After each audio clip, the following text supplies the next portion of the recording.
Alright, ladies and gentlemen, we are live with episode 8 of... Is that right? Yeah, we're back. We're on episode 8. Well, I guess it would have been 9 if we didn't... Yeah, it's 9 now, isn't it? Well, we didn't do one in March. We delayed March, so but technically... Wasn't episode 8 What the Fuck Pro Tour? I thought that was 7. Oh, I don't know. Did you change it? Oh, I don't know. Hold I on. didn't change it. It could be. We could be episode 9. I think we're episode 9. Oh man, look at me being bad at this game. Alright, let me yeah. But basically, we're back with another episode of In Response Almost to 10. Almost 10. We're getting closer and closer. No, I think it is 8. All right, I'll just believe you. 8. I think it is 8. Okay. We'll figure it out later. Regardless, thanks for tuning in, guys. If you've never watched our episode of In Response to, basically it's just kind of a modern Magic podcast that we do. Try to do it monthly, usually the end of the month. We delayed Marches so we could be able to talk after the banning because we knew Eldrazi would get a little bit of a nerf. So. And I was incorrect. Nan is wrong. Hashtag Nan is wrong, guys. Brandon called it. Although I did also say Mox Opal is going to get banned, because Mox Opal should be banned. Yeah, you ready for it to It's just for a reason. Like, what does it do that's good for the format? It makes Affinity the best Game 1 deck. Yes, that's what it does. And also, screw you Lantern players. You're dumb. The Lantern players are starting to use Thopter combo. I know. It's so rude. I'm afraid. We don't need Mox Opal with this too. Like, come on. I don't know. Like, Mox is a very strong card, but I mean, there's a lot of Affinity hate that's already in people's boards, and there's going to be more now with Thopter combo and stuff. Well, so that's the thing. Like, we already have like 4 to 5 sideboard slots dedicated to Affinity. Like, I don't play Ancient Grudge in many other matchups, you know. Yeah, true. Like, I don't put Shattering Spree in any or Shatterstorm. Yeah. I don't bring that in for any other matchup. I guess Lantern Control, but right. Like, Affinity is already so hated, so now we're gonna need more hate. Like, I don't know. Yay, that's what we need. It's kind of weird when half your sideboard cards kill artifacts. Yeah. But that's kind of how Modern is. So, for those that might not have been up to date on things, we had Eldrazi Winter going on, which was... It basically came out of the Pro Tour. Going into the Pro Tour, nobody was really... We've had those few people playing the Processor Eldrazi, like the Mono Black. Yeah. I'm going to exile all this stuff from people's graveyards and process and do stuff. But it was like, alright, cool, that's a nice little gimmicky deck, cool tier 2, have fun.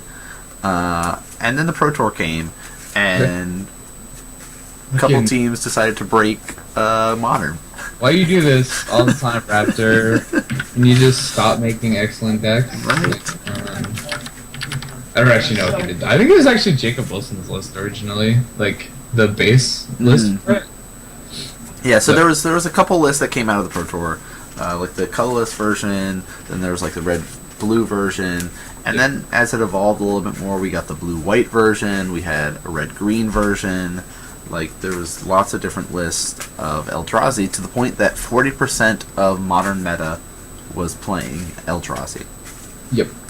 Pros were tweeting about it, saying, "We don't want to go to this Modern GP because I don't want to play. I don't want to play Eldrazi." It just wasn't a fun format. It wasn't, and a lot of people were saying that. Like at our shop, we had at least 3 people dedicated to Eldrazi. Mm-hmm.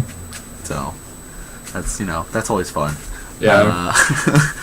It wasn't as bad at like a local store level, because a lot of people felt that way, and they're just like, it's F&M or whatever, right? Yeah. Like, if you really care about winning. But if you're going to a GP or something, you just play Eldrazi. If you want to win, you play Eldrazi. Exactly. So that was an issue. Really glad it got banned. I think I was correct. I don't know. What do you think? You wanted Temple. You thought that was better. I thought Alright, so... Yeah, so Eye of Ugin ended up getting banned, which colorless Eldrazi spells you cast cost 2 less to play. And then you could pay 7 and search your library for a colorless creature card, reveal it, put it to your hand, shuffle your library. So Tron players ran this to help them search up, Embercool and Ulamog and stuff like that. But the big thing is like being able to play Thought Knot Seers and stuff like that on turn 2 consistently, or playing Mimics for free, Endless Ones for 2 mana on, like basically for free, and like that super speed stuff that the decks were doing. Free mana is never fun, and I think because of the fact that Eldrazi was such a prevalent factor, they just were like, you know what, this weakens Eldrazi across the board because pretty much every list is running this, and it also weakens Tron a little bit. Not that they needed that much weakening, but then maybe they won't be running Emrakul and stuff now, and maybe they'll just kind of run Ulamog. Yeah, I think like Tron lists just have to be more threat dense now. Just because essentially late game Sylvan Library and Expedition Map were both threats. Yeah. Because they would just find Eye of Ugin, and then Eye of Ugin would find you a creature. Yeah. It just doesn't work now. So I think Tron decks just have to be restructured. Which is still really good. Like they're still going to play card on turn 3. Or like Ugin on turn 4. Like, oh it's no. still good. Don't worry. Yeah, and then some of the lists like are running World Breaker and stuff like that. So like there's some definitely more flexibility for Tron decks now. People don't have to run the same 60 cards in their main deck. Now they can be like, you know what, I'm going to run Sundering Titan as one of my threats, or I'm going to run more Worm Curls in my list than another list. Like you can have more factors in your list than everybody else's list, which I think is cool. It adds that variety to Tron. Yeah. It's also, it feels much better from the fair deck side when you don't lose to like Sylvan Scrying. Because it's really annoying when your opponent draws Sylvan Scrying. You're like, well, I guess I'm dead. And that was fun. Can't do this. 2-mana sorcery is just too powerful. Like, so I think I think it's fine. Like, Tron looked like it was going to be one of the top decks if it could deal with all the little creature decks and like burn and stuff like that. Yeah. So like banning a card that's not pivotal seems fine. Yeah. And again, I think it's the more broken land for Eldrazi, but it might not be. I've heard a lot of arguments that are pretty good. Yeah, I mean, being better, but my biggest argument was the fact that we could have multiple temples out.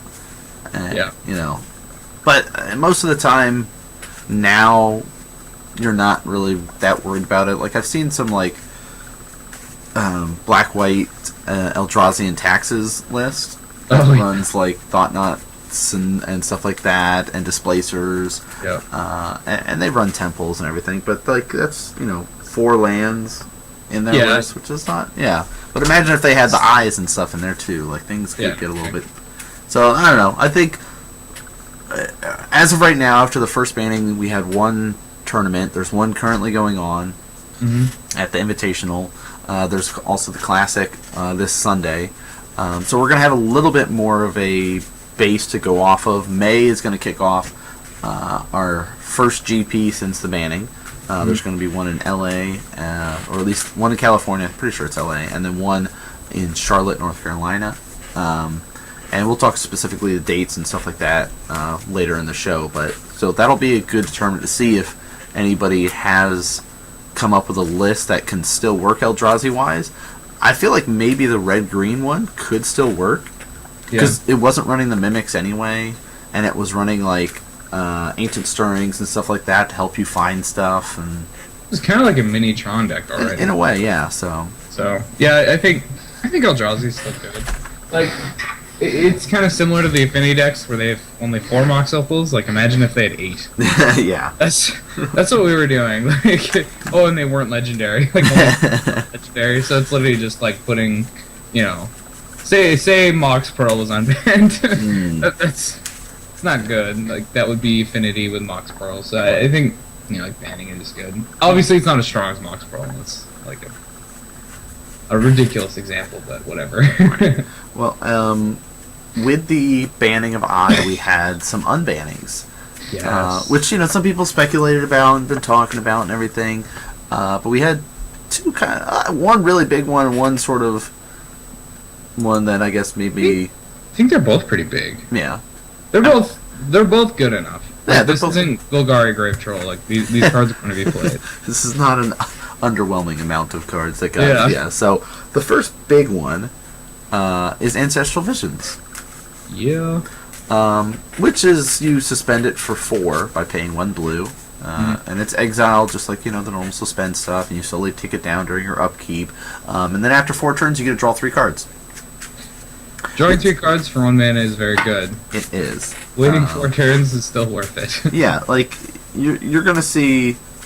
Like I already saw a lot of people playing blue and trying out different control shells and this and that at the classic to take advantage of Visions because it's really good.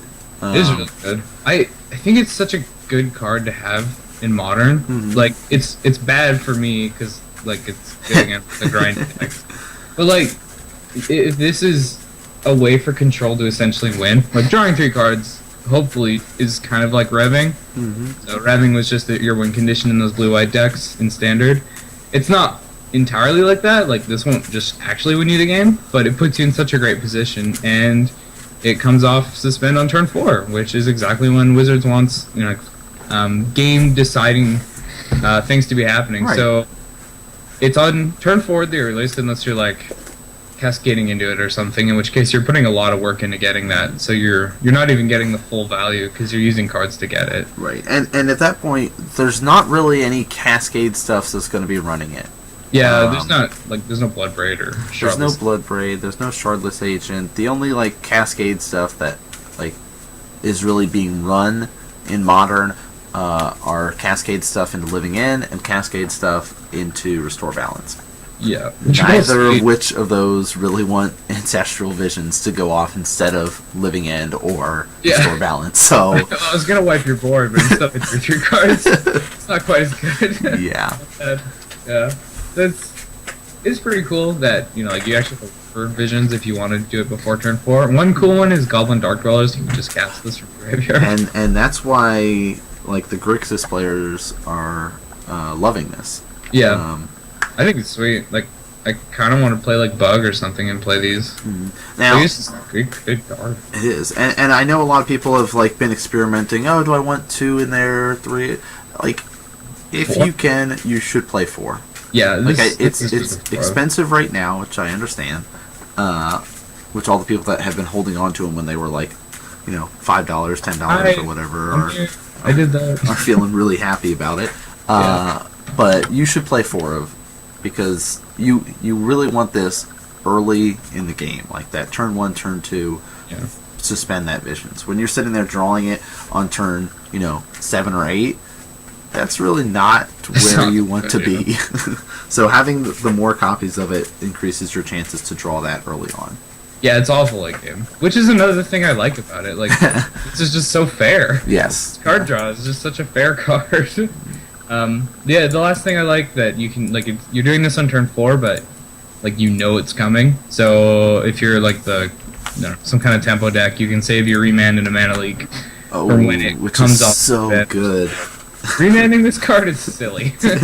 Makes all the blue mages cry. Yeah, they get real sad. Alright, so that was one of the cards. The second one is the equipment.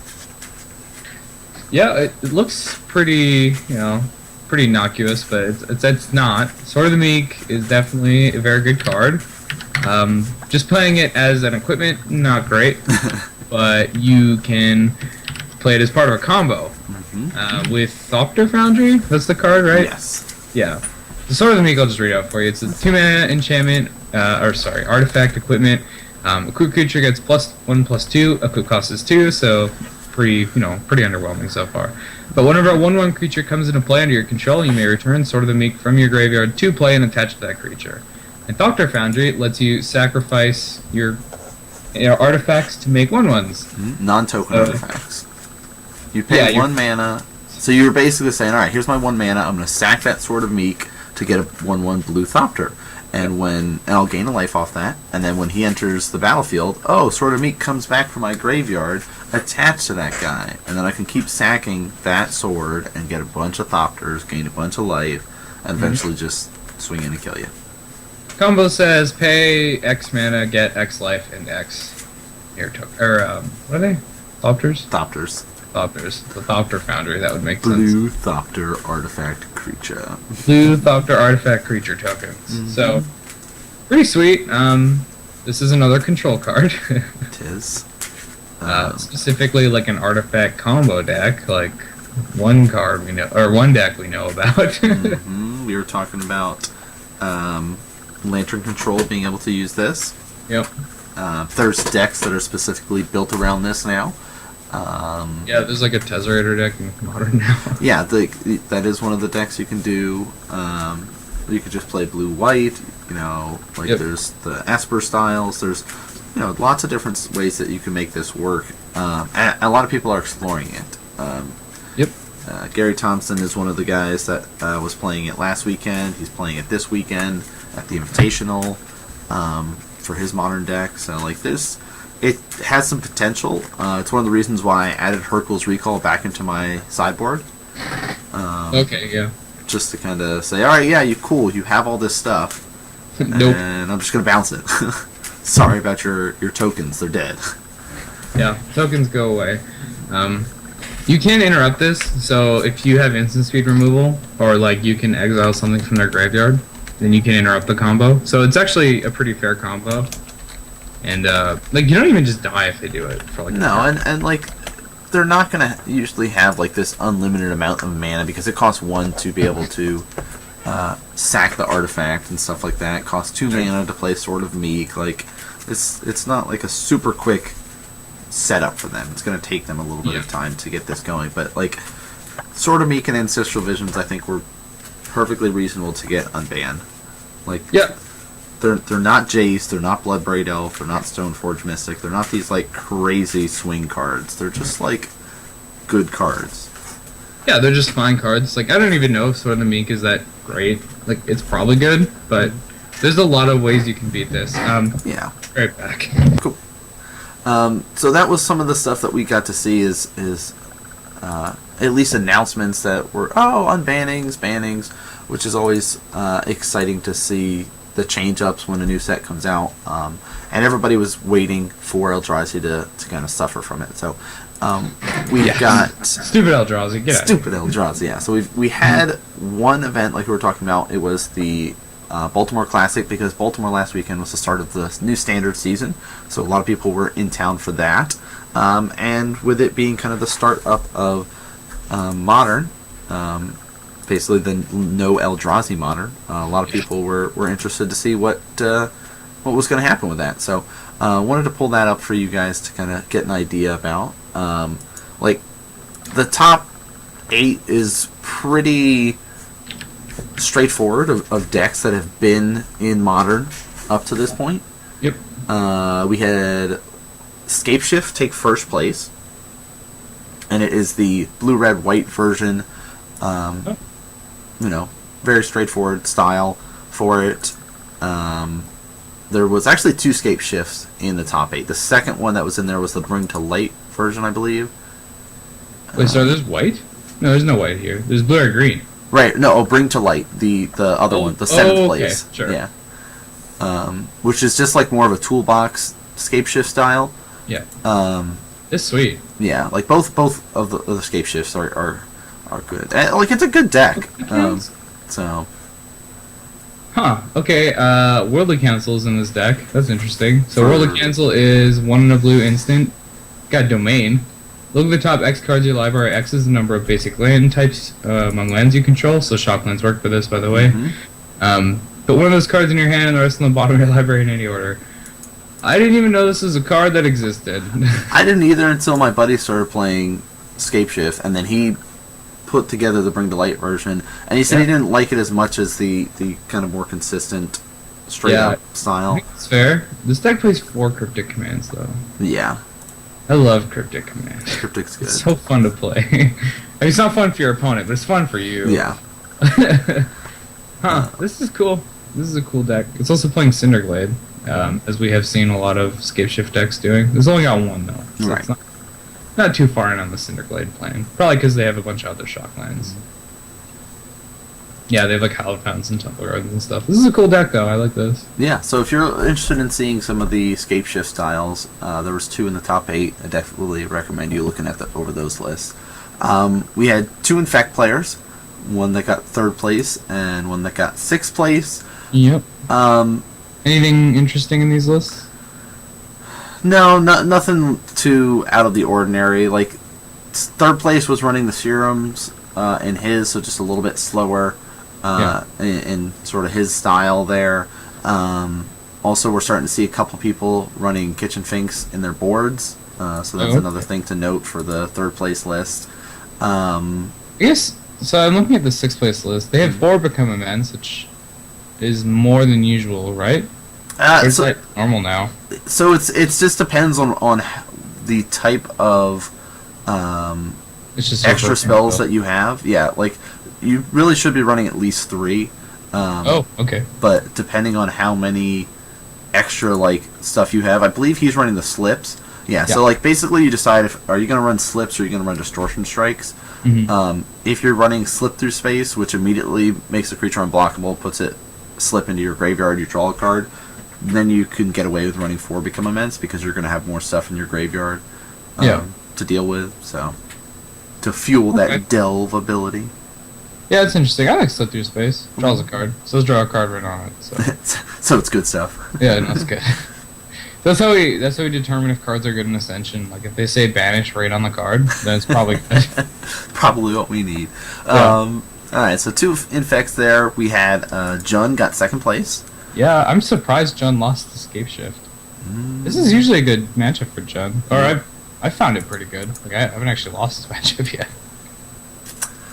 So what do you think about his list? I mean, he's running a Dark Dwellers. Yeah, 1 Dark Dweller, just trying it out, it looks like. He's got 4 Confidants and a 5-drop, so he's prepared to take some damage, and a Tastiger, so 6-drop as well.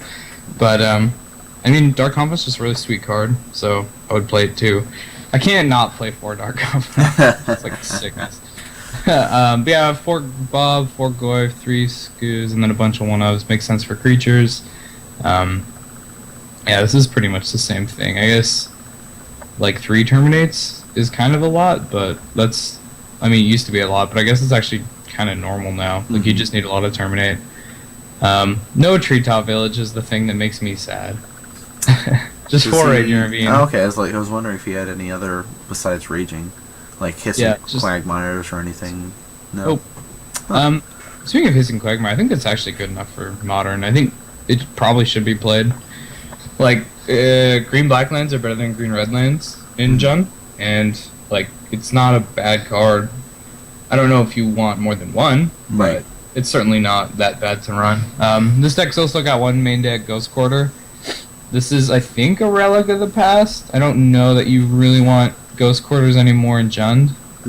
This kind of makes your 3-color mana base a little sketchy. Yeah, but you have to be a little bit tighter on things. Yeah, I think it's probably fine.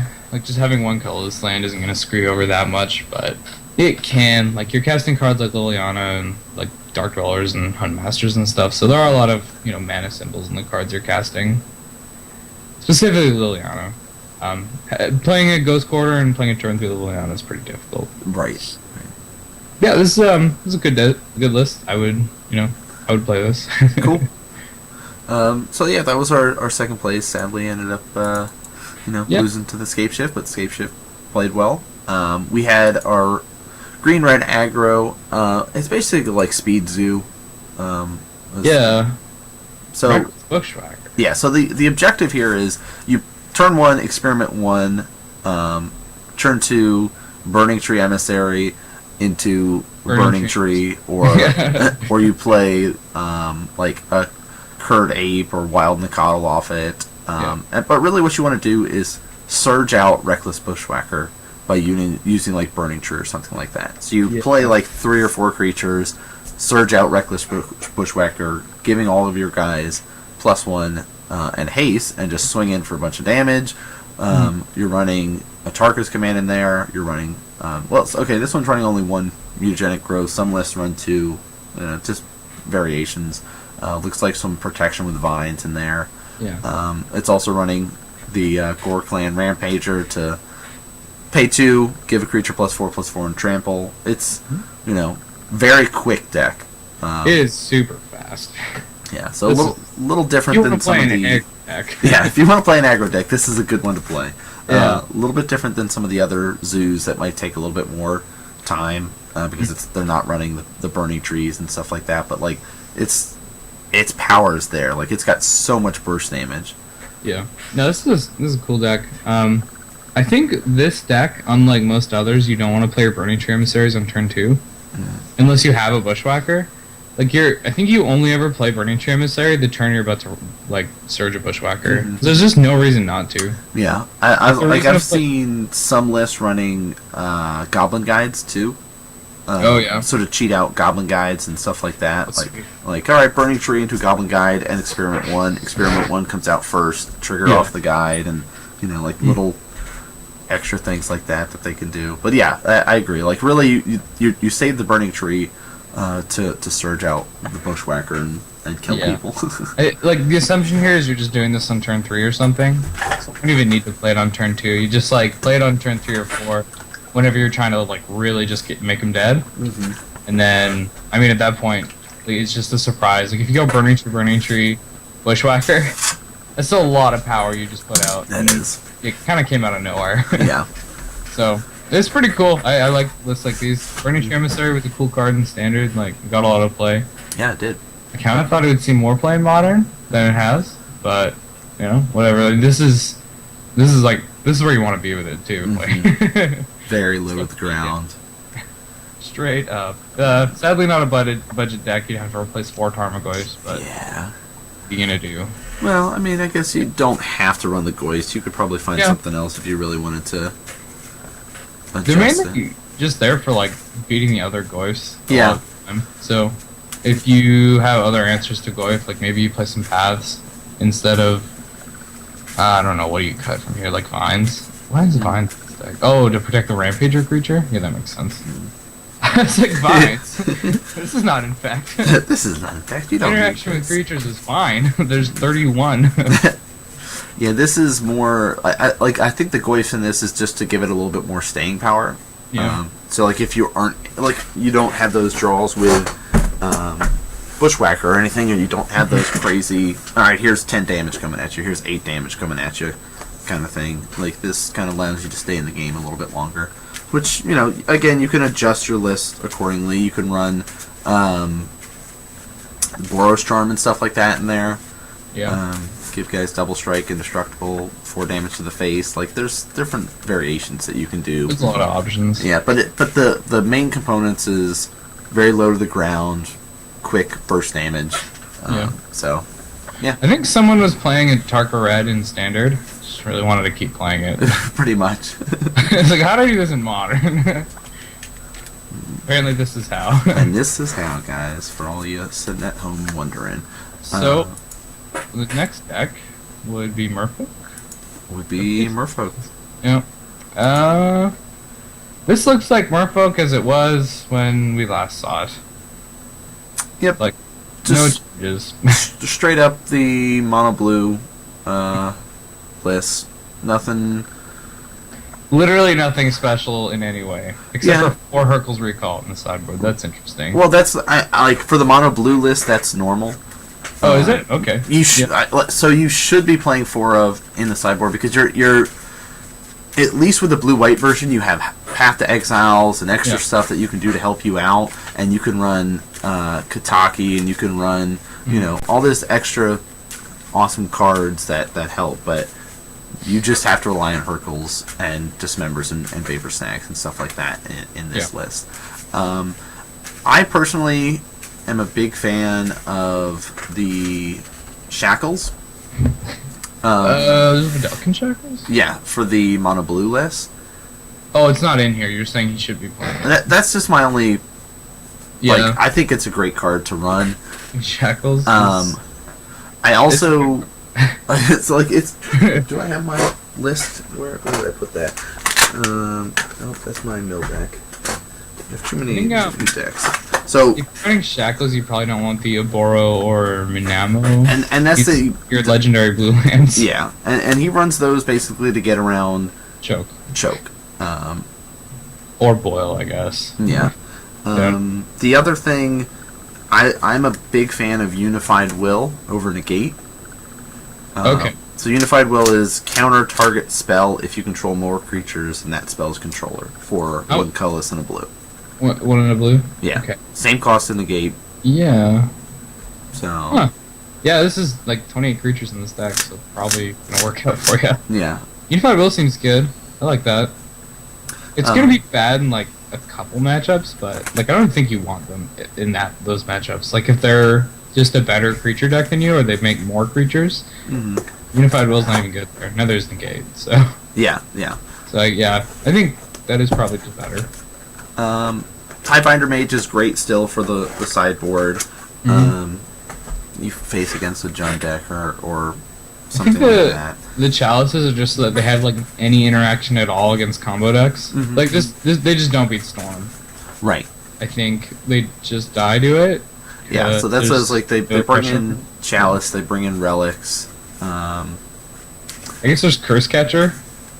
Curse Catcher helps a little bit, yeah. Can help a little bit, but it's not enough. Like you're not going to beat Storm because you have a Curse Catcher. You're going to beat Storm because you have a Chalice. That definitely works. Yeah.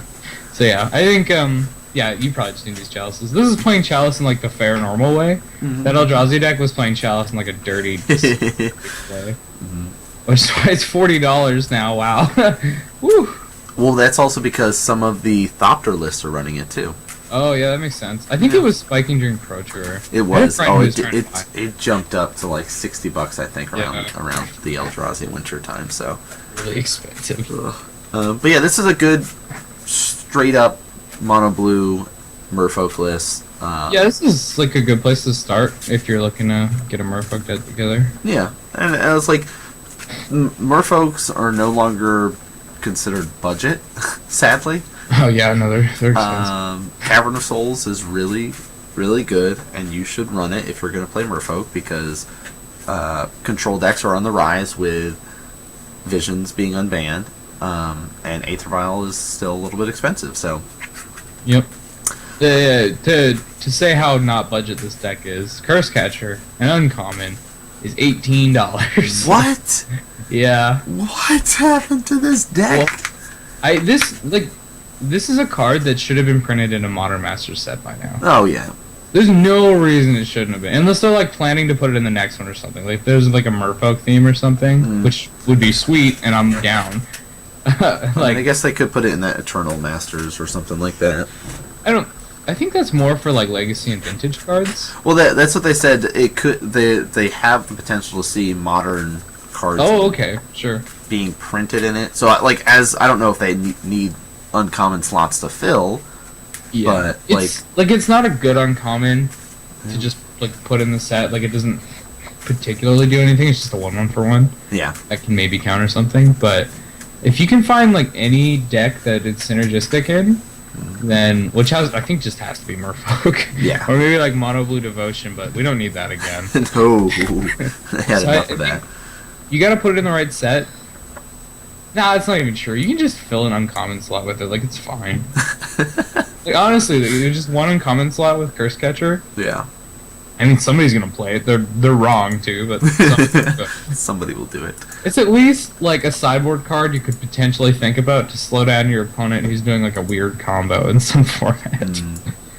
Like no, that wouldn't even work because all it's cycling. Never mind, I got nothing. I was gonna say that Astral Slide deck from Vintage Masters. Maybe you put it in there to slow it down, but like everything you do is cycle. So so that doesn't. Yeah, it doesn't even work. But it could be a different weird combo deck where you're casting things. All right, so the last deck from the top 8 is our Absent Company. I've seen this deck. Like people just love playing it. It's good. Podless Pod. It's for those that aren't the spiritual successor to Pod, which is cool. I mean, like. Pod was a fine deck. It was just too good. And this is like balanced Pod. So yeah, good job. You did it, guys. You did it. We did it. You made it work. So this is basically the Kitchen Finks combo style. You're going to play Viscera Seer as your sack outlet. You're going to have Anafenza or Malira, and you're going to play Kitchen Finks. Sacrifice it a whole bunch to the seer, gain a bunch of life, scry whatever you want to the top. Could be another chord, could be, your murderous red cap, or however you want to decide to kill off your opponent here, and then just call it a day. Yeah, there's no red cap in this. Wow. It's just gain a bunch of life. Okay, all right. You can't kill me, so I'll just slowly attrition you to death. And he's playing 3 Gravity Townships, so he can just buff up all his guys and slowly beat you to death. So I once, this is not a flattering story, but I'm going to tell it. I was once playing Jund against someone playing this deck. I was out of tournament. I wasn't gonna get prize or anything, but he could still prize. I got paired up. And he gained infinite life, and I was just like, shrug, okay. We played, and then we drew. What? So I just ruined his day. Oh, no. Like I said, not flattering, but kind of funny. worth telling. It was funny. He's like, so I have infinite life now. I'm like, yeah, sure, okay. You got it. Let's play it out. Now? He's like, yeah, I guess so. I just killed all those guys. And he said, go. Oh. That was the game. Yeah, that was that. Nope. Yeah, not gonna skip. Happy. But, sometimes you just gotta do these things. Sometimes, yeah. Sometimes you just gotta do the thing. So, really, this is a toolbox deck. Where you can just find up the things that you need to help you out in certain situations. That's why you'll see like a bunch of one-ofs in its sideboard and everything. And I don't like Eidolon, by the way, when I'm playing Infect. Because which one? Oh, Eidolon the Rhetoric? Yeah. Okay. Which I had that used against me at Baltimore. It was not fun. Yeah. I bet not. I'm like, yeah, cool, I can do all this, pump spells, and you're dead. And, oh, wait, no, I gotta play one spell. Yeah, nope. Blockable. But yeah, it's a solid deck. You're gonna see this if you go to big events. It's gonna be around, guys. Yep, I was just, like, looking through this list. It's surprising that I don't own any of these cards. No. Like, I might have 1 or 2 of them. Like, I got a Spellskite. Like, I got a Spellskite. Maybe but, like, I don't have any collecting companies, like Corticalling, or, like, Walroots, Voice, Viscera Sears. I'm just like, none of these. Like, a lot of them are pretty easy to get. I just never cared. Yeah, it's funny. Because this is actually a deck I would consider playing this. Maybe I could, like, take out the white mana for something else. That's not mana. Red mana. Well, if you do red, you could play Kiki Chord. Yeah. Which is actually made... There was like 4 or 5 decks that made top 32 from Baltimore. Oh, wow. That were Kiki Chord. So Hoonlin is just like... He's got his own little posse now. Yeah. Yeah, he just owns the Kiki Chord. Alright, that's cool. Yeah.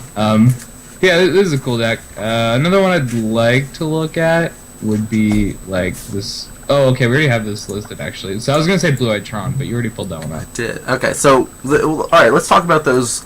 There was 2 decks that I saw that were like, we know these decks in Modern, but they had some new cards put in them. Yeah. So the Blue-White Tron one and a Grixis Control. So why don't we start with Blue-White Tron, because that's the one you were just talking about. Sure. Let me pull that up for you guys to enjoy. Alright, so it's like a Tron list that you'd expect. I've seen some of these like way back in the day, basically like the gifts package and being able to search up and bring things back from the graveyard and do things like that. But this also, it's running Crucible of Worlds, so you can play lands from your graveyard, which is nice because like the Ghost Quarters and stuff like that, and people are going to play land destructions to kill off your Tron pieces. But it's also running Thopter Foundry and Sword of Meat, guys. Yeah, it's also running Gifts Ungiven and Burial Rites. Yeah. And Mindslaver.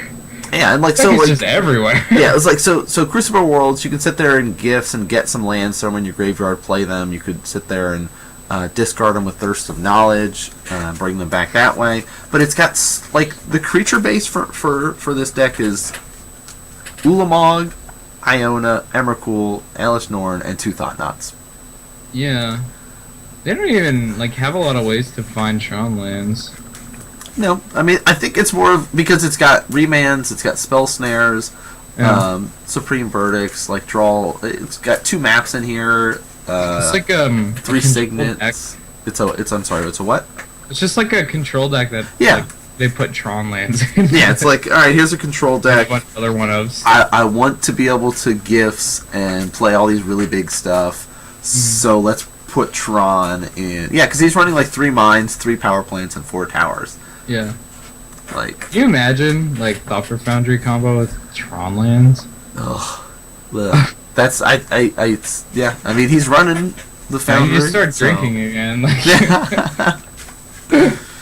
wow, that's pretty intense, man. This guy went full.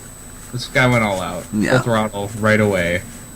This is cool though. That I love decks like this. It's gotta be. I know it's Tron, and I'm supposed to hate Tron, but this is like the less egregious version because they're not just like haha Karn turn 3 every game. Right. In fact, they're not even playing Karn. They're not. They're playing 0 Planeswalkers. I think there's there's 1 Ugin in the board, but that's it. This reminds me of a cube deck. Like it's like so fun.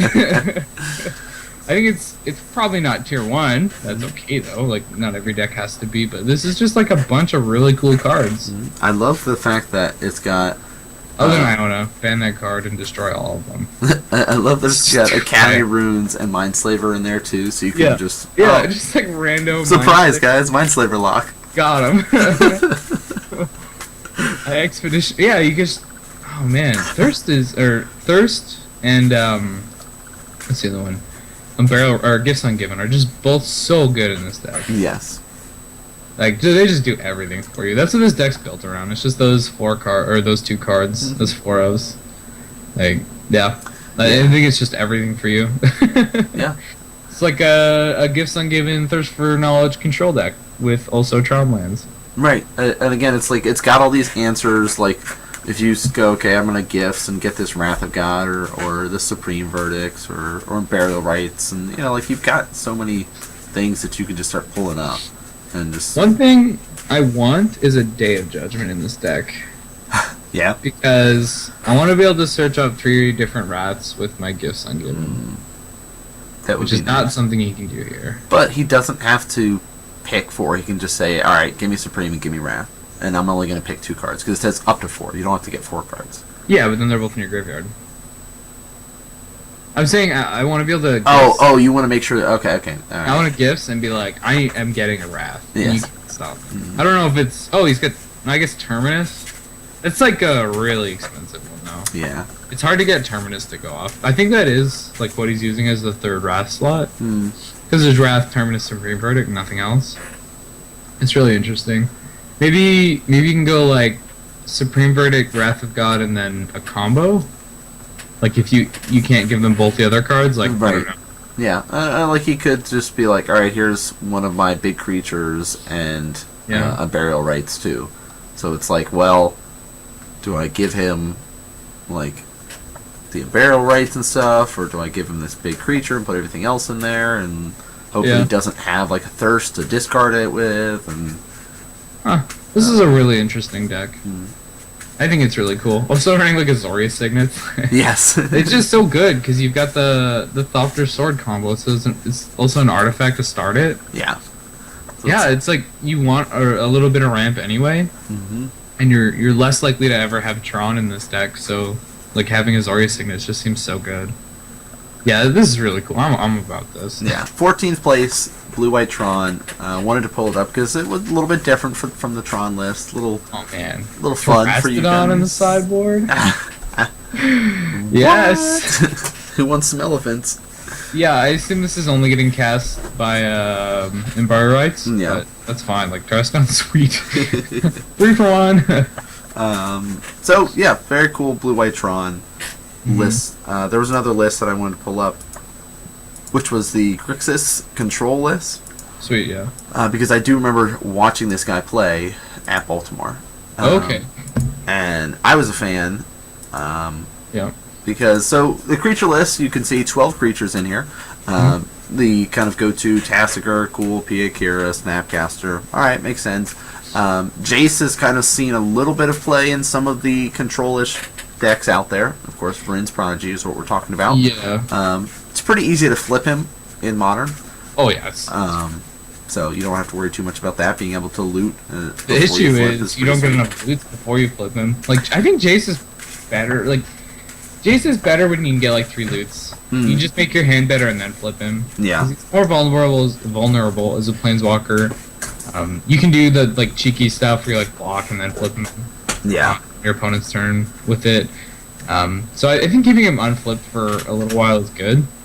But I like having the option to just, like, crack a Misty, crack a Delta, Serum Visions, Jace flip. Or Jace loot and then flip the next turn or something. So, like, turn 3/4 flip Jace is still pretty good. Yeah. The thing that I wanted to bring up, though, that I was a big fan of, is the 2 Thing in the Ice that he's running in there. Now, I'm not saying this card is going to be seen in a bunch of control decks or anything like that, but I think, like a 2 of, 3 of, or something like that is pretty cool, because, 0-4 is pretty tough. It's not going to die to Lightning Bolt. Really, you're going to have to be having it be killed off by, like, Path to Exile. You're going to have to kill it by Terminate, Abrupt Decay, things like that. But I think if your Thing in the Ice gets Path, you're, like, just incredibly happy. Yeah, like, if they're spending their time using that kind of stuff on that, then giving you a 2-for-1 on your 2-drop that's not actually doing anything. Yeah. Yeah. Like, this card does not pressure your opponent until it flips, which is probably like turn 6 or something. Well, you play it on turn 2. Okay, I mean, you could flip it like turn 4. Is probably the earliest you can really expect to have it flipped, but like, that's not that fast in Modern. Like, and you can deal with it. Like, there's a lot of ways to kill it. And the flip side, or just bounce it or something. Like, so it is an investment, and if they're pathing your card that's not pressuring them right now, good. You did it. You got your 2-for-1, and it was totally worth it. So I like it. I think it's a cool addition. Like, you're playing so many cheap cantrips and cheap spells in here. Like, 3 Serums, 4 Inquisitions, 4 Visions, a Thought Scour, Terminate, Leaks, Bolts, Commands, Dismembers. Like, you're going to have ways to start ticking down those ice counters on them. So. Yeah. I like it's even a resilient threat. Like, it's harder to kill this than it is like a Painkir Noir. Yeah. I guess it's easier than Tassiger, but like, so Colgan's command for this and getting it back is actually good if you still have enough instants and sorceries to flip it, as opposed to, like, I don't know, like Jace. Yeah. The other good cards to get back are kind of more grindy. This thing actually just wins the game for you eventually. So I think that's kind of good. Like, having Colgan's command for an actual really good threat that will kill them in like 2 turns or 2-3 turns. I think it's really nice for the Grixis decks to have. Yeah, no Dark Dwellers though. Why no Dark? No Dark Dwellers in this list. Which, I don't know. I think it's pure preference at this point. I think even just a 1 of is good, because, guys, you can cast your Ancestral Visions again. Yeah, sometimes you just get 5 mana, 4/4 menace, plus draw 3 cards. Yeah. That's a good rate. that's good. Just, I feel like a 1 of is perfect for this list.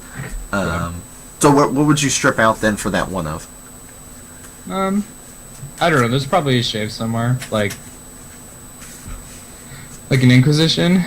No, I probably want all those. I don't know what you're shaving for this. There's something, maybe even in just one of the other creatures. Yeah. But I do like a Dark Dweller. Yeah, I don't know what you cut here. It looks like a pretty tight list. Yeah. This looks good. If you want to play Grixis, this is a decent list to start with. Yeah. So definitely cool stuff to keep in mind of, guys, that you might start seeing. Yeah. Thing in the Ice. In just a note: 4 Ancestral Vision in this deck, so definitely just going all in on it. I think it's right. It's the way to play. Card's just great. Card's good. Cool. So we had a couple other lists, just at least two other ones that I wanted to bring up to you guys. It was basically the Thopter style of play. So first one, let me actually pull it up for Fred. Oh my God, Edel Camp. There we go. There you go. I did it. Made it happen. And this is the Crack Clan Ironworks combo style. Yeah. Which, if you guys are not familiar with the card, which I actually just saw it for the first time like 2 weeks ago, didn't even know this thing existed. Ironworks, really? Yeah. Oh wow, this is a cool one. I like this card a lot. Well, I didn't really play much during this set, so like all these like old school artifacts and weird stuff, which no idea. So basically, you sack an artifact, add 2 waste mana, 2 colorless mana to your mana pool, and guess what? That helps you to activate this wondery Thopter Foundry. Yay! So this is where this combo is actually just a true combo, where it's like you're dead next turn. Yeah. Or, can you give it haste anyway? Can you give his Thopter's haste? I don't see any. Oh, no, he just has Gurper Aether Grid. Yeah, you're actually just dead. Yeah. Oh, this is so cool. Runs a 3 of the grid in there. Tap 2 untap artifacts you control, and deals 1 damage to target creature or player. And he's also running Open the Vaults. Yeah. So, just anyone who hasn't quite figured it out, Card Clan Artworks makes 2 mana every time you sack any artifact. Yes. And you can make Thopters for 1 mana, so you can make infinite mana. So you make a Thopter with whatever combo, sack a Thopter. So yeah, this is really cool. I didn't think of a way to just instantly kill you, but like putting infinite tokens in play and then shooting, infinite pings at your face with Gurper Aether Grid. That's really cool. This is a cool deck. Another way is you can just ramp into Emrakul. Yeah, that's good too. It's got a 1-up Emrakul. Less exciting. Yeah, less exciting. So if you're just like, I can't get any of my Aether Grids. Yeah. Well, I've got all this mana. Hey, Emrakul, let me just take an extra turn and kill you. Yeah. Sorry. There's also playing 4 Open the Vaults. So return all artifacts and enchantment cards from your graveyard to the battlefield under their owner's control. So it's like Second Sunrise, I think the name was. Yes. It does the same. It fills the same purpose here, where it's just going to help you get any combo pieces from your graveyard back in play. I think you can also probably just sack a bunch of artifacts and then do it and then sack them all again. Yeah.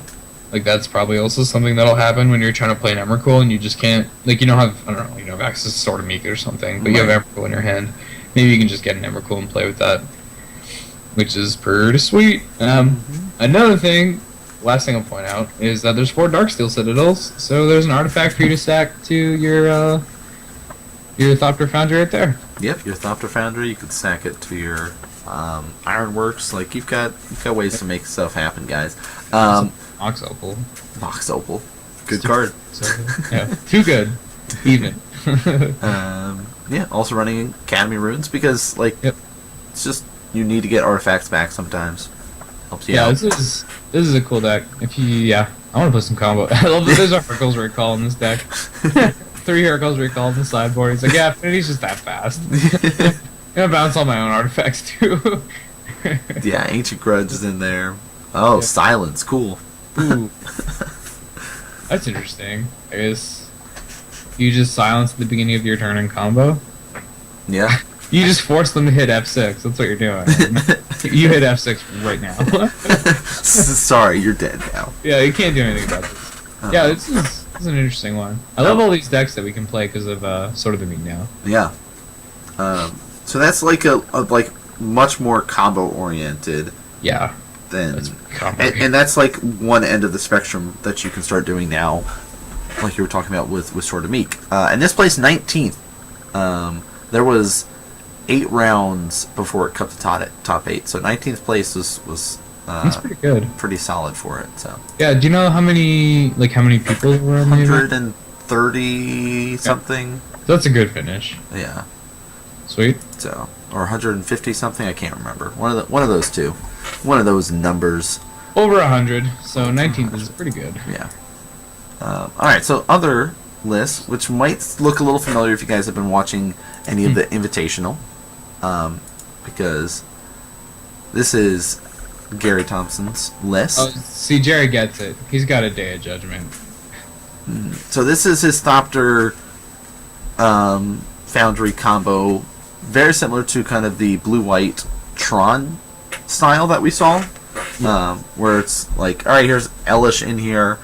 He's running burial rites. He's running those wraths like Supreme, Wrath of God, Day of Judgment, Thirst for Knowledge, Metal of the Mixture, Gifts Ungiven. Only 2 of, though, because, you know, he doesn't have all those Tron lands in there to help him out, but it's still a pretty straightforward. Detention Sphere, Oblivion Ring, all these sort of great cards to run. 1 Engineered Explosive, 3 Sword of Meek, though. That's, you know, he's really trying to make the combo happen. Yeah, he's got a couple ways to find it, so I think it's fine to not run the full 4. Iona in the sideboard. 4 Thopter Foundries? Is the 4th in the sideboard? Did you say? Oh, no, it's not. Okay. For Thopter Foundry? Yeah. No, Sword of Meek. Oh, Sword of Meek. He's just he's just, yeah. Iona's in the board. And they're $50 now. Really? Yeah. I mean, it makes sense. Like, a bunch of people bought them. They are uncommon, though, so, like, they're not going to go super crazy. Yeah. So this is, again, the other end of the spectrum if you want more toolbox style for your Thopter deck. Yeah. Being able to have Wrath effects and just sort of, you know, path. Let me, you know, take my time. I've got Detention Spheres. I've got Oblivion Rings. Spell Snares. Spell Snares. Yeah. It's very much as a control deck, but that's cool. Control decks are fun, and yeah. No Terminus here, but he has the Day of Judgment, so yeah. Just wanted the Day of Judgment. I wanted someone to agree with me. Jerry agrees with me. Jerry knows what's up. That's a good person to have agreeing with you. He's pretty smart. Is there anything interesting on mana base here? Not really. There's like Mystic Gates, but those are just good cards. Yeah, I think the other list was running them too. Like Mystic Gate's going to start seeing a little bit more play. Yeah. Ooh, $20. You should probably pick those up. If you're going to be playing Mystic Gates, 20 is the basement. I thought they'd be like 35, 40. Is Twilight Mires played as a one of in some black-green lists? So it's like a $45. Well, it's 19 bucks on Star City. Yeah. Sold out. Oh, it's sold out. Okay. So you can get SPs for 17. So I'd recommend picking. Yeah, I think that just seems worth it. Slightly paid, I think, is probably close to 30 for the actual value. So you probably want those. Yeah, it's you're gonna see it jump up with people trying to do the Thopter list and everything. So yeah, I'd pick them up. Tips and tricks for you guys. Yeah. So yeah, you're gonna see some variations of the Thopter list running around, but these might give you guys some ideas of what to expect going into the next couple of weeks, leading up to the GPs and stuff. Was there any other lists or anything going on that you saw? I'm still looking at this one. So I figured out why Muddle of Mixture's here. Okay. So you're transmuting for both your combo pieces. They're both 2 mana. I forgot. So that's like good enough for Muddle of Mixture already. The other things you can tutor for, actually that's it. Oh, you can get Remand? You can get Remand, Sword of Meek, and... Yeah, you can get Remand, Sword of the Meek, and Thopter Foundry. Oh, Talisman of Progress, I guess. But okay. Yeah. So it is really just so that you can find Sword of the Meek and smart, Thopter Foundry. He wants to get going as soon as possible. Yep. So. It's also, like, this is countering instants and sorceries is fine. Like, I'll do that for blue, and be pretty happy about it. Other thing, 4 Thirst for Knowledge, this card's just insane now. Yeah. How much is that? Knowledge, $3. It's just an uncommon. Hey, I gotta check after, what is that fish running like? Yeah, Curse Catcher. Yeah, Curse Catcher means... Curse Catcher's been printed once in, like, an under-open set. Thirst for Knowledge has been printed in a bunch. Alright. Mirrodin, as in Modern Masters. That was the only actual sets. It was also in Plane Chase. There was a promo and... okay. So it's been all over the place. Another promo. Oh, a dual deck. Yeah. So there's been a lot more of this card printed. Cool. It's cool, though. I like these Thopter lists. They're really interesting. I'll probably be annoyed by them in like 2 months, but whatever. Why did they unban this Why card? would you unban this? Biggest mistake ever. I want Eldrazi back. Never will I want Eldrazi back. Never unban. Yeah, I mean, like, there's some other cool lists for you guys if you're interested. You If can you're, find all on the Star City yeah, website. like if you want to learn how to take some turns, 31st was taking turns. There was a Sultai control list in there. You know, some other like gift package stuff. There's a Delver list, which is basically just like prowess Delver. Over. You know, if you I was guys, actually gonna point that one out. It is wow, yeah. There's even Storm Chaser Mage in yeah. here. All right, so It is just this is prowess. Just- 4 Snapcasters, 4 Elvers, 4 Swiftspears, 4 Storm Chaser Mage, and then a bunch of stuff that triggers it. yeah, mutagenics are in there. Gataxian probes, so you can pay 2 life and trigger the prowess, and it's a super quick deck. Basically, like if you remember seeing the red green list we saw earlier, but you're like, I love blue too much to play this list. Well, here you go. Play blue red. Blue red prowess Delver. They're playing 4 Snapers or Vapor Snags. Yeah. That is dedication. I actually played against this guy at Baltimore. Oh, okay. And he crushed my hopes and dreams. With Delver or what was he playing? Well, he played this against my Infect, and Oh, okay. I was real sad. Yeah, I guess Vapor Snag's pretty good versus Infect. Vapor Snag, you know, Is a Charm's pretty cool. Electrolyze, Lightning Bolts. Remand, Spell Boots, yeah. Yeah. Just like a bunch of good cards for fighting you. Yeah. Storm Chaser. Yeah, That's Flyer, so my Ink Moth can't get around him. Yeah. So it's pretty good, and it's just quick. Like, yeah, it looks really fast. all these triggers. See, this is the deck that I would bring to FNM. Just be like, yeah, it's time, guys. I gotta put Delver in play. I gotta attack you with it. Like, sorry, this is not how sorry. it is. Only one Scalding Tarn though.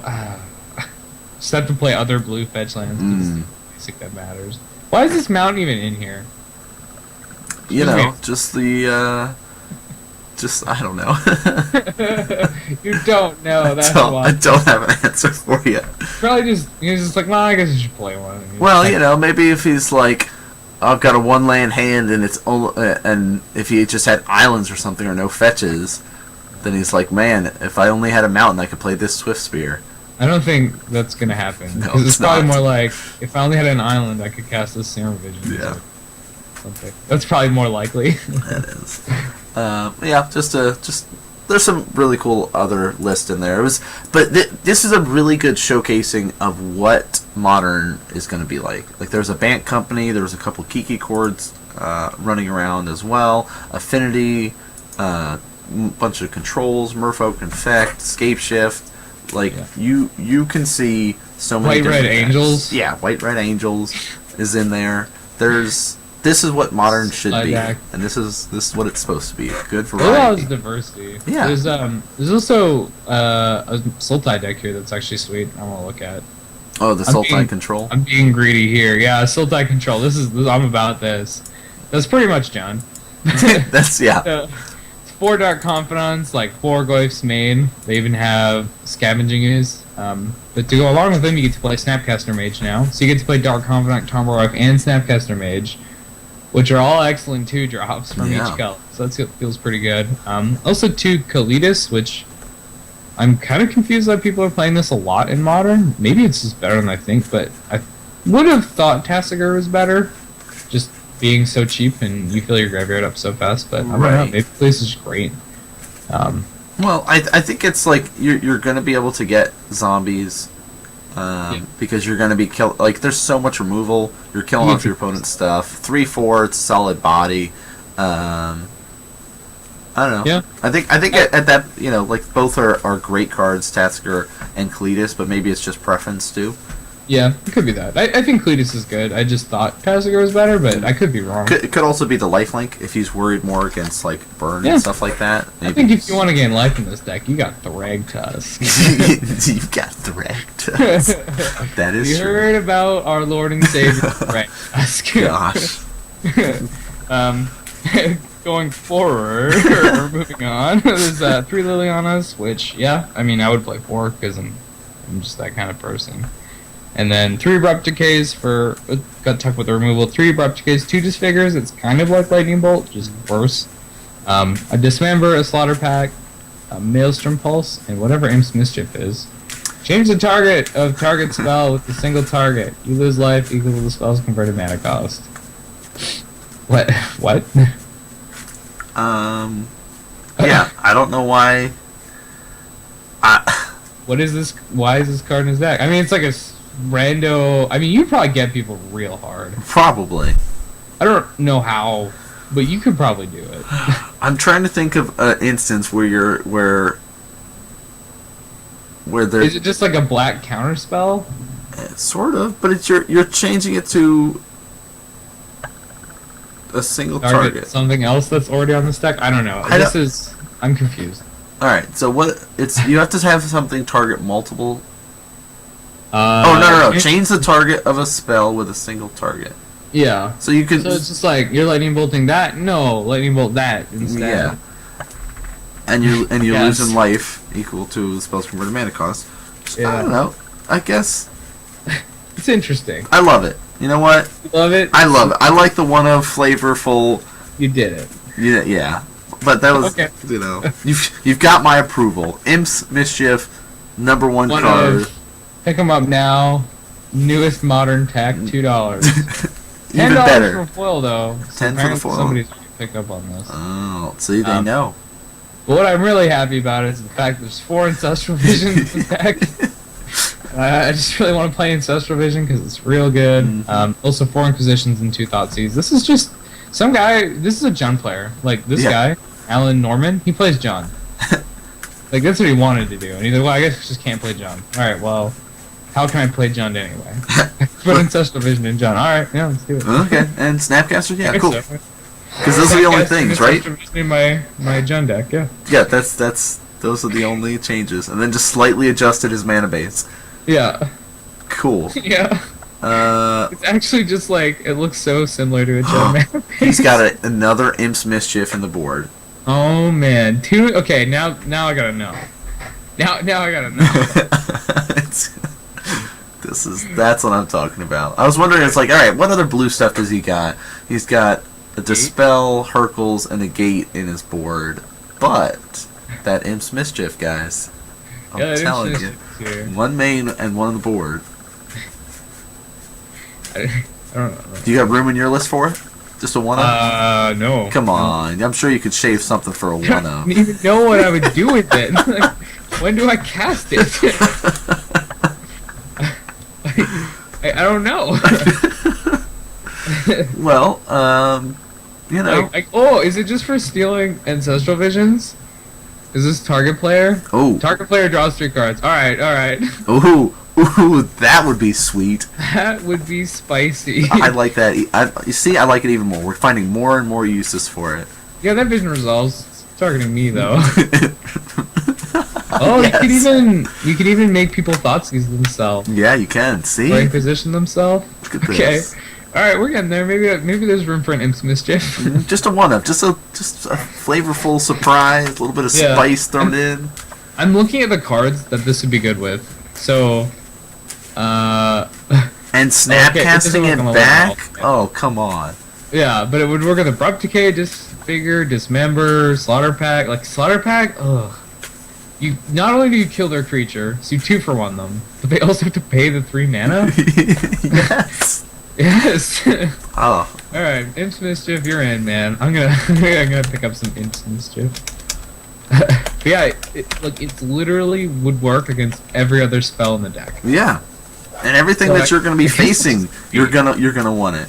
It's just like the most amazing card ever. It is. This is the Savage 2-for-1 every time. I'm sold. 1 on the board, 1 on the main. Make it happen. Everybody running black. Let's do it. Can you imagine? Oh, new follower. Thanks. Z3 Fanar. It's so brutal. It's so brutal. You don't even have a choice. It's just no. This happens. Thoughtseize actually targets you. I get to see your hand because it's reveal. Mm-hmm. And then you pick one of your cards and get rid of it.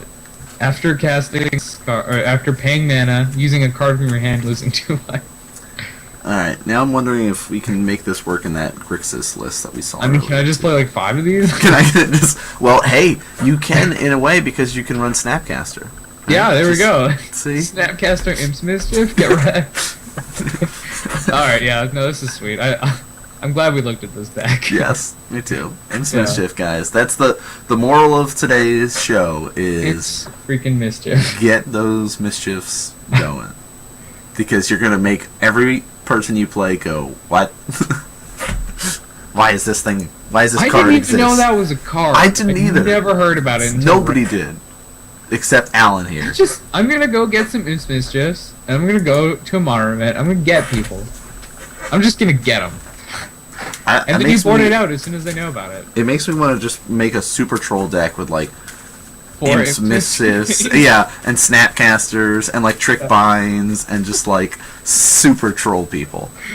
Yeah, man, I want to do this. We need to brew this list, play it at F&M, and just make everyone mad. It's gonna happen, guys. Oh man, this tech's amazing. All right. So, any other list that you wanted to talk about from? I looked through this Angels list. It's just like a weird, janky thing. Yeah, the white red Angels. If you guys want to go look at it, you can just do that on your own. All right. Talking about it. so those were the list. But again, head to Star City. You can see the this is Baltimore's classic. There's going to be another classic tomorrow, so keep an eye out. Maybe we'll see some more Imps Mischief. Maybe there'll be some more Thopters. Who knows? I'm guessing it will be. It will. Two events coming up in May, guys. May 20th through the 22nd is our Modern Weekend there. It's going to be one in Charlotte and one in Los Angeles. Charlotte is going to be hosted by Star City. I'm not sure who's going to be running the one in LA. Sadly, I will not be able to go to either. Oh. I was originally going to try to go to Charlotte, but now I'd love to go to LA. I've got wedding stuff to do, so I can't. Oh, really? Yeah, I guess Charlotte's close to you, isn't it? Yeah, it's only like 6 hours or something like that. Yeah, that's too bad. Yeah, but that's all right. There's plenty of other events I've been going to. Oh yeah. You know, the stuff in our area at least, and states and regionals and all that stuff's coming up soon. So. Yeah, regionals. Those are in Canada now. Oh, cool. The SCG tournaments. It's really sweet. So we got an Edmonton token, probably. I think all the cities are getting like a custom token. Nice. Oh yeah, so yeah. Be an Edmonton token now. I'm kind of excited. That's sweet. I mean, I don't live there, but you know, I used to. So what you're saying is you're going to go there, win their token, and then just leave? I think everybody gets one. Ah, okay. Even better. Yeah. That way I don't have to win, because it probably won't. Probably won't. The other GPs that are coming up are the next ones are in August for Modern. Yeah, we're only talking Modern here. There's Lille in France. These are all on the 26th, 28th weekend. There's Indianapolis and Guangzhou. I don't know, dude. It's in China. It's somewhere in China. It's in China. If you live in China, you'll know how to pronounce it. And then you'll know where to fucking show up. You'll know where to go. Because if you're watching this show, chances are you don't live in China. Yeah, I mean, it could. I mean, we're included. Like, if you want to watch in China, that's sweet, dude. Go support for it. Go ahead. Yeah, it's probably just not happening. We're not being against it. So yeah, that's how our GPs are shaping up to be. Let me double check real quick, because something that I did not really include is the Opens. But June 25th and 26th is Dallas, and that is a Modern Open, for those that are interested. And Syracuse, ooh, maybe I'll try to go to that one. Somebody in chat figured out you can take someone's ancestral visions. Saw it. They did it before us. Damn. They knew. Smarter. Syracuse is August 13th and 14th. This is another Modern one. And then, of course, August 19th through 21st is the New Jersey Invitational Weekend, which is standard Modern split. And then, of course, the Open for it is Modern. What? Maybe I'll go to that one, too. I mean, you can go to any of the SCGs and play Modern. Yeah. Well, okay. So, you can go play in Classic, no problem. Yeah. But now the way Classics are set up is it's like you go to an arcade. You win prize tickets, get boxes, get store credit. Really? Yeah. Not cash anymore? Not anymore for the Classics. They had to restructure it. Yeah, like basically they did a whole explanation about it. Like allows them to do more events, allows them to put better prize into the Opens and better prize into like the Invitationals and the Player Championships and stuff like that. cool, but attendance on classics have definitely dwindled, I feel. Yeah, I would think so. I mean, it's not a cash prize anymore. It's not quite as cool. I mean, still, like, you get to play Magic. You gotta play Magic. Yeah, I was like, I know I got to last year play in the classics before they restructured and won $100 and was like, felt ecstatic that I was so close to top 8 and made money off it. And then last time I made top 32 and was like, all right, cool, I get 30 boosters essentially, or like a box minus 6 boosters. Yeah. All right, cool. I guess that's cool. That's I guess I can ship the stuff I get in this box for money. Yeah, you can just sell it. You should just sell the packs. Honestly, like, if you just had packs that you don't want, like, just sell them. Yeah. Don't open them. Don't open them. Don't do it unless they're like a new set, in which case fucking do it. That's what I did. Just open them. New set, open stuff, flip them. Yeah. But yeah, it's just kind of upcoming events. Shadows over Innistrad came out, which started out the new ban list and all the new stuff. We already saw at least one card making its debut in Modern. Oh, what was that? Thing in the Ice. Oh, right. Yeah, of course. We talked about it today already. We did. Cool. There's some other gems here, though, I think. You think so? All right, so get us started. What do you think is something else that we need to... So, I think some of these zombies are good. So there's Relentless Dead, there's the blue-black one that you can just put in play if you bring another card back. I'll try to find it. Alright, so how about let's talk Relentless Dead first. And, yeah, sure. We'll talk... I think, like, it's these as a package. Like, they make the decks better. Like, I don't think any of them on their own would have been good enough. Mm-hmm. But maybe together you can do it. So the blue-black one is called... Oh, we'll start with that one. Prized Amalgam. Okay. I think this is the one that's more likely to see Modern play. So it's 1 blue-black for a 3/3. Not great. Not good enough for Modern. Whenever a creature enters the battlefield, if it entered from your graveyard, or you cast it from your graveyard, return Prized Amalgam from your graveyard to the battlefield tapped at the beginning of the next end step. Mm-hmm. So if you're in something like Dredge, you're just going to get these for free. Yep. And I'm assuming any zombie deck that's worth its salt is going to be putting cards in its graveyard. So this alone, I think, would have been played in Modern. Maybe in like just some Dredge deck, or maybe there's a zombies deck. I don't know. But I think just getting it for free, that's good enough. Because you don't pay any mana or anything. So the cost to putting this in your deck is sometimes it's in your hand. Just randomly get a 3/3 for free. Yeah. I don't think this is a 4 of, and it's not like game changing, but it's probably good enough. If there's a blue-black deck that has, what's that one drop, the 2/1 that you can cast from your graveyard? Gravecrawler. Gravecrawler. So, like, Gravecrawler alone is now a 2/1 that also can do a 3/3 on your end step. Yeah. So, like, that's great. Just a free 3/3 for, like, 1 mana, you get 5/4 worth of mana, or 5/4 worth of stats. That's awesome. Yeah. So, I like that. We'll look at Relentless Dead here now. Or do you agree? Like that card has a I think like you were talking about in like not Relentless Assault. That's not what I wanted.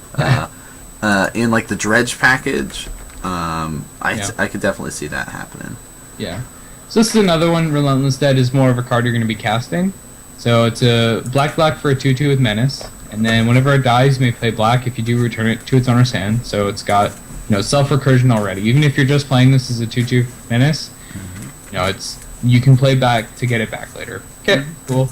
And then when the Relentless Dead dies, so this is another trigger on its death, you may pay X. If you do return another target zombie creature with converted mana cost X from your graveyard to the battlefield.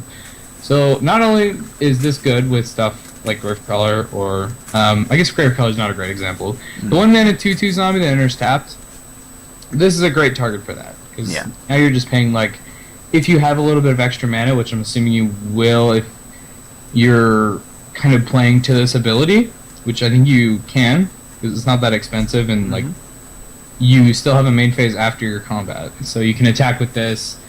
Maybe it dies, maybe it doesn't, and then use the ability. It's also got Menace, which is just actually a good ability. Yeah. We found that Menace is very good. And then if it dies, you can use the ability. If it doesn't die, you just play something else.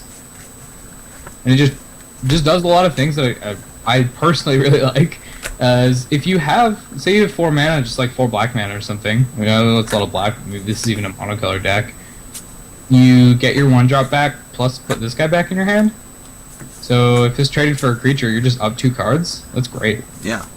So, if there's a zombie deck that wants a little more staying power, then Relentless Dead can kind of do that. Cards other than that, I don't really know. I haven't thought about it too much. What would be good here?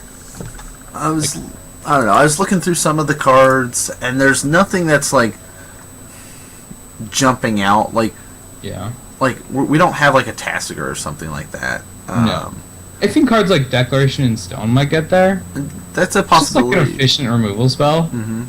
Maybe To the Slaughter, because it's easy to turn on Delirium. Yeah, 6 mana is a lot. But no, it's only 3 mana. Oh, To the Slaughter. 3 mana. You Planeswalker. Turn an opponent sacks a creature or Planeswalker. If you have Delirium, they have to do both. Yeah. So like maybe you might see play, but there's I don't know. Shadows over Innistrad is a great set for spicing up Standard and making things interesting with it, but there's not that much that's going to see too much external play right off the bat, I feel. But I mean, people have been playing Sin Prodder a little bit. I don't think Sin Prodder is good enough, but they've been doing it. Yeah. I think Sin Prodder is just not there. It's not Dark Confidant. No. Sorry, guys. It's not Red Dark Confidant. It's not even close. Giving your opponent the choice is just always worse. So. Trista Decaphobia. That's gonna see play in Modern. So get ready, guys. Condition. There's gonna be a Triska Decaphobia plus Hitotsugo's second right deck. I was talking about it. I want that. If you are at 10 or 13, you die. You're dead. You're so dead. Maybe you'll see Thalia in certain human-based decks or something like that, like some of those like creature-based. Thalia. Thalia's Lieutenant. Oh, Thalia's Lieutenant. Okay, yeah. I think some of the humans are fine. The other one would be. I have a friend who thinks Nahiri. I don't really agree with Nahiri, but Olivia. This card just does interesting things. Olivia is interesting. Yeah, I don't know what it's gonna do, but like giving haste to your creatures, enabling madness is pretty good. Like I think this is a good standard card, even though people haven't really started playing it yet. So I could see Olivia doing something. I don't think Arlene Court is good enough. There's been a lot of talk about her in like Jund. It's just not. Just play Huntmaster. I'm kind of the same boat here with Nahiri, like just not quite there. Alright, so Arlen Cord, I've seen some people trying him out in like a Jund list and stuff like that. It's just as like a one of, just like... Yeah. There's people who wanted to fill the Huntmaster slot for some reason. But, like, Huntmaster's better. Yeah. It's harder to kill, because they have to actually use the spell, they can't just attack it. You get life. So, if they do have a bolt or whatever for it, you still have something left after, or you get a little bit more. I think flipping a Huntmaster and, like, just killing the creature plus having this huge threat is just great. I do like her +1 that gives haste. Haste is good. Yes. So, that I think if this is a good card, it's going to be in a deck with a lot of threats. And you can just, like, you slam it, 4/4 or whatever, and then give it haste. And vigilance. Like, in that kind of thing, I think Arlen Cord might be good enough. Okay. But I don't want her in a mid-range deck. Yeah, that makes sense. The other thing is Westvale Abbey. Okay, yeah, Westvale Abbey is another one that definitely... this is a weird land. So, probably the only time that we will see this get used, though, would be like a black-white token list. Yeah, it's hard to pay 5 mana for a 1/1 in Modern. Right. So you have to have ways to generate a bunch of creatures leading up to it, and then just on one turn be like, all right, I'm gonna sack all these tokens I've got. 9/7. Here's a 9/7 flying lifelink indestructible haste. Bam. So many words on that card. But that's the only time that I see you might make that work in Modern. Yeah. Is something that can do that. I think it's more likely we see Drownyard Temple be played. Mm-hmm. Like, it's easy to put cards in your graveyard, and, it ramps you, it's just card advantage. Like, I know it's just a land, but you didn't pay anything for it, so I think Drownyard Temple might get played. This card just seems like it's undervalued right now, or underrated, I should say. As like it's seeing play in standard. Yeah. In that like blue-red control deck. Which is sweet. Yeah. Here, I'm gonna discard this land. Yeah. You get to trigger it, or I don't know. Man. Yeah, I don't know. But I do have one more, and this is the one I'm most excited about. The Gitrog monster. Oh yes. No, I guess there's two more. I just realized. Yeah. So I'll just go through this one because awesome. I'm playing this in standard. Are you? Nice. Yeah. Well, I mean, I'm playing black green of some kind. Well, of course. So it's three black green for a 6/6. Not amazing, but whatever. 5 drops a lot. It's got death touch, kind of irrelevant because it's a 6/6. But at the beginning of your upkeep, sacrifice the Gitrog monster unless you sacrifice a land. Okay, that's sad. But you get to play an extra land each turn, and whenever one or more land cards is put into your graveyard from anywhere, draw a card. So if you can get this in play in a dredge deck, you just flip your library. Yeah. So I have to think this is going to see play. Like, if there is a dredge deck at all, and it possibly get a 5-drop in play, which it can, this has got to be in there. Oh, I can see that. Just flip your library. Like, as soon as you draw a card, which you can do with all the fetch lands in the format. Yep. Easily. Alright, dredge. Yeah, and then you just dredge. You just, like, okay, I'll fetch. Okay, instead of drawing, I'll dredge, flip my deck. Yeah. Did I do it? Like, this is what I was supposed to do, right, guys? Yeah, this is how the game works, isn't it? Like, this card is very good. I think that of all the cards in this set, it's got the most potential to just, like, blow a deck up. I don't think it will. But it's got that. It's got a little potential there. Also the art. What's that? Yeah. It's got an arm sticking out of his mouth. What the heck? Actually, we got lucky because on Monday nights we've been doing coverage for Modern, and last Monday we had the Gitrog monster follow us on Twitch. The Gitrog monster followed you on Twitch? The Gitrog monster followed us on Twitch. Nice. So we've got the Gitrog following us now. Gitrog, like, listen, bro, you're awesome. Oh, that's so sweet. Yeah, I think this card's really cool. I even consider it as a one-of in like a mid-range deck. Like the deck I'm playing right now is green black, no red. Sorry guys, not full John yet. No, but not there. I've got 2 in there, and they just every time I drew it, I've been like, yep, I'm just gonna draw a bunch of cards. Here's my legendary especially frog. with Mindwreck Demon, I've been playing 4 of those because the card's great. And you play the demon, and if you flip a land with it, you just draw a card. Oh, nice. Oh, good.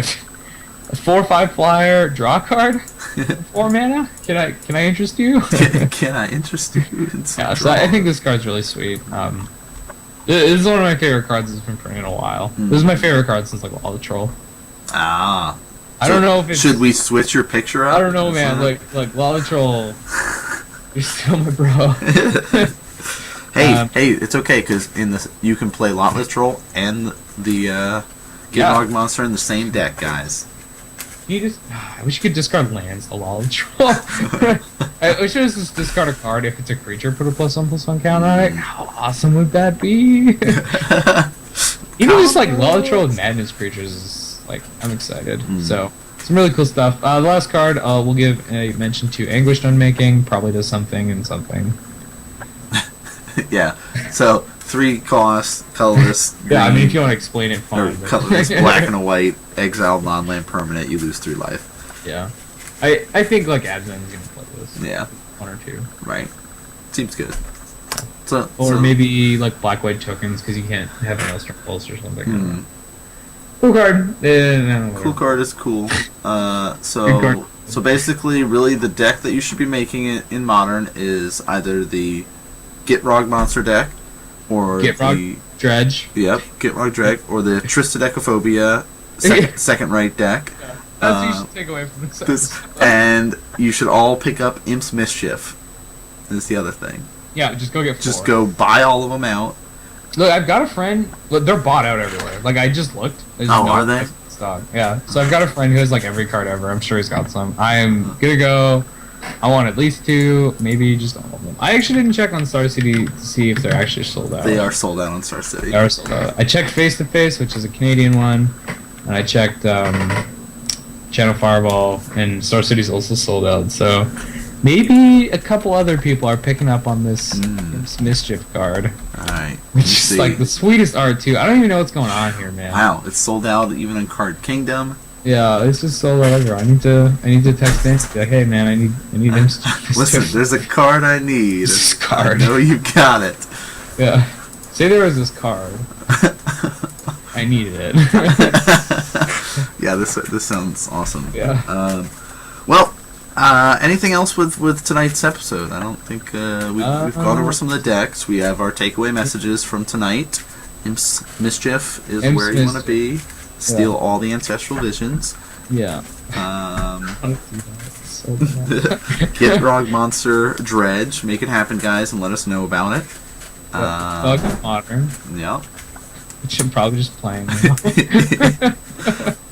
Yeah, I think that's our takeaway message. So why don't we just do some shout outs, do all that good stuff in the night. So Brandon, we'll start with you, sir.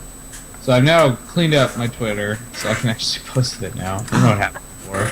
But yeah, essentially if I'm doing anything, I'll tweet about it so you can follow there. I haven't been able to do Magic Online videos in a while because Magic Online's been weird and glitchy, and I haven't wanted to. So, so I haven't done any of those, but I probably will start again. So if you're interested in that, follow me on Twitter. Also, just like if you want to keep up with the podcast, you can follow us both on Twitter.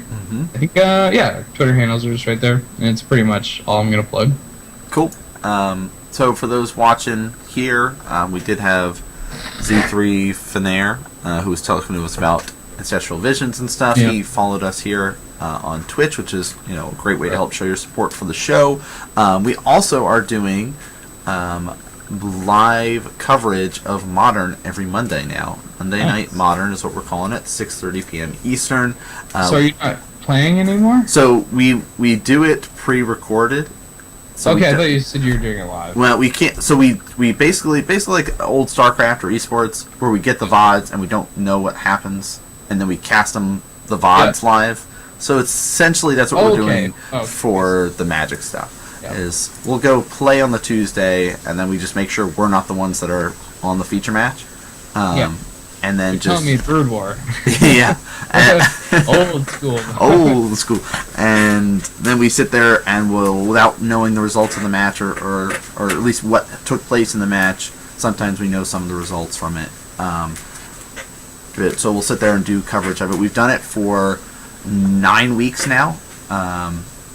And this coming Monday will be our 10th week of doing it. And we're starting to add more stuff to the shop, and we might actually get an invitational going for our shop based on like 2 month worth of standings for our events and stuff like that. So lots of stuff in the works coming up. But yeah, you can find more Magic content and coverage over here on Twitch. All the VODs are on Twitch as well as YouTube. So if you guys like all this stuff, check out the Twitter for both of us. That lets you know what sort of projects we're working on and where to find links to other good stuff. But yeah, that's going to do it for us here tonight, guys. Thanks so much for tuning in and watching, and we'll see you guys next episode. Yeah, have a good one. Yeah, you can find more Magic content and coverage over here on Twitch. All the VODs are on Twitch as well as YouTube. So if you guys like all this stuff, check out the Twitter for both of us. That lets you know what sort of projects we're working on and where to find links to other good stuff. But yeah, that's going to do it for us here tonight, guys. Thanks so much for tuning in and watching, and we'll see you guys next episode. Yeah, have a good one. Peace.